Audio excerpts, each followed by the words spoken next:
Hello guys, welcome back to my channel. আজকে আমরা যাচ্ছি চেক রিপাবলিক, আউট অফ পোল্যান্ডে, আমি আর আমার এই ভাই। তো আজকের এই ভিডিওতে আমি আপনাদের সাথে শেয়ার করব পোল্যান্ড থেকে চেক রিপাবলিক যেতে গাড়ি নিয়ে যদি আপনারা যান তাতে আপনাদের কত কি খরচা হতে পারে, আর এখান আপনি যদি বর্ডার ক্রস করেন তাহলে আপনার কি ইমিগ্রেশন হবে কি না সেটা, আর চেক রিপাবলিকে যাওয়ার পর ওখানের কোনো রুলস আছে কি না, বাধা বিঘ্ন আছে কি না, এই ব্যাপারে আজকে আমার এই ভিডিও। আর এই ভিডিওটার আমি অনেকগুলো পার্ট করছি, কারণ এক পার্টে আমি এতগুলো দিব না, অনেকগুলো পার্ট করে পার্ট বাই আমি আপনাদের আপলোড করে দেবো ভিডিওগুলো। আপনারা দেখে অনেকেই খুব আপনাদের ভালো লাগবে। So guys, enjoy the video, enjoy the view.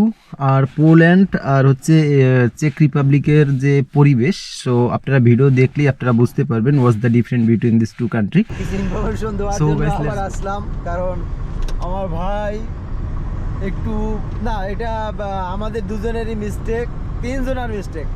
আরামি market GPS, এখন এটা কেউ হয়তো আমাদের কথা বিশ্বাস করবে না, বাট হ্যাঁ, মিস্টেক সবার হতেই পারে, শয়তানের হয় না। বাট আমরা একটু মিস্টেকের জন্য 50 কিলোমিটার আমাদের একটা বেশি জার্নি হয়ে গেছে। সো একদম রাস্তায় এখানে লাইটও নেই, দেখা যাচ্ছে না কিছু, ভাই ড্রাইভিং করছে। আর এখন অ্যাকচুয়ালি আমরা রাইট ওয়েতেই আছি এখন, না একদম রাইট ওয়েতে আছি, বাট আমরা 50 কিলোমিটার একটা ফালতু আমাদের একটা আশা করি 4 ঘন্টার মতো বসে আমরা 4 ঘন্টা রয়েছে আমাদের। কত দেখাচ্ছে এখানে? দেখাচ্ছে কিলোমিটার দেখাচ্ছে 5 ঘন্টা, 5.5 ঘন্টা লাগবে। তো এখন অন দ্য ওয়ে আছি। আর আমরা এখন এটা ডিসাইড এটাই করে নিয়েছি যে এরপরে যদি আমরা কোনো মানে টার্নিংয়ে কিংবা কোনো ইউটার্ন কিংবা কোনো রাইট লেভে যেতে হয়, তাহলে আমরা মিনিমাম ওটাকে একটু ভালো করে জাস্টিফাই করে তারপর আমরা ওইভাবে যাব। কারণ এই যে হাইওয়েটা আমরা যে হাইওয়েতে যাচ্ছি, এটা কন্টিনিউ দেখাচ্ছে 100। অ্যাকচুয়ালি আমরা যখন এই হাইওয়েটাতে উঠেছি তখন ছিল 227, না ডাইরেক্ট কন্টিনিউ রোড ছিল 227, কন্টিনিউ 200ই দেখাচ্ছে, কোয়ান্টিটি আমাদের যেতে হবে 183 দেখাচ্ছে এখনো। সো এই ধরনের রোডে যদি কেউ বাই মিস্টেক একটু এদিক ওদিক করে থাকে, তাহলে আর 50 কিলোমিটার 100 কিলোমিটার চিন্তা আর ঘুরে হতে আরামে, কোনো কথা হবে না এখানে, ঠিক আছে? সো এনিওয়ে, এই শুধু এই ইনফরমেশনটা দেওয়ার জন্য আসলাম। তো আপনারা যারাই নাকি এই হাইওয়েতে মানে ট্রাভেল করবেন, একটু বুঝে শুনে মানে টার্নিংটা নেবেন, তাহলে হয়তো আপনাদের এই প্রবলেমটা ফেস করতে হবে না। অ্যাকচুয়ালি এখন কত বাজে? সকাল 5টা বাজে। এখনও আমাদের বাকি আছে 225 কিলোমিটার। আর অ্যাকচুয়ালি আমরা মাঝ রোডে আমার এই বন্ধুকে ফোন করি, আমরা আবার একে আনতে গিয়ে আমরা 200 কিলোমিটার ঘোরা হয়ে গেছে ওদিকে। সো সব মিলিয়ে আমার মনে হয় 6 আর হচ্ছে 800 আবার প্লাস 50, 850 কিলোমিটার। 850 কিলোমিটারের চেক রিপাবলিক যেতে 850 কিলোমিটার, যেখানে 650 কিলোমিটার সেখানে 850 কিলোমিটার হয়ে গেছে, কারণ এখানে এখনো 223 কিলোমিটার দেখাচ্ছে। আর আমরা এখন অন দ্য ওয়ে আছি, আরও 40 কিলোমিটার পরে আমরা বর্ডার ক্রস করব। বর্ডারের কি অপশন সেটা এখন আমরা এক্স্যাক্টলি আমাদের কারো ধারণা নেই, আছে আমাদের কারো ধারণা নেই, সবার চোখে ঘুম।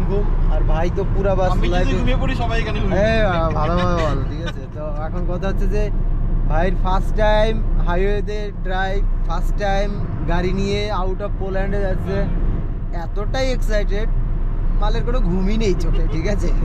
সো যাচ্ছি সামনে, দেখি কি। এনিওয়ে, পাহাড় দেখা যাচ্ছে, পাহাড়ের পরিমাণ হচ্ছে জেসলমেরি, না মানে ওইটা মনে হয় ওই দেশেই মনে হয়, তার আগে ওটা অনেক দূরে, কিন্তু এখন চেক রিপাবলিক, হ্যাঁ চেক রিপাবলিকই হবে। পাহাড় দেখা যাচ্ছে, আর দেখা যাচ্ছে ক্যামেরায় পাহাড় দেখা না, এটা যখন বড় হবে তখন স্ক্রিনটা বড় হলে দেখা যাবে, ঠিক আছে? সে নিয়ে এখন আমরা যখন বর্ডার ক্রস করব, ওই জায়গার কি প্রসেসটা সেটা আমি ইনফর্ম করব সবাইকে।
Pakistan, I thought.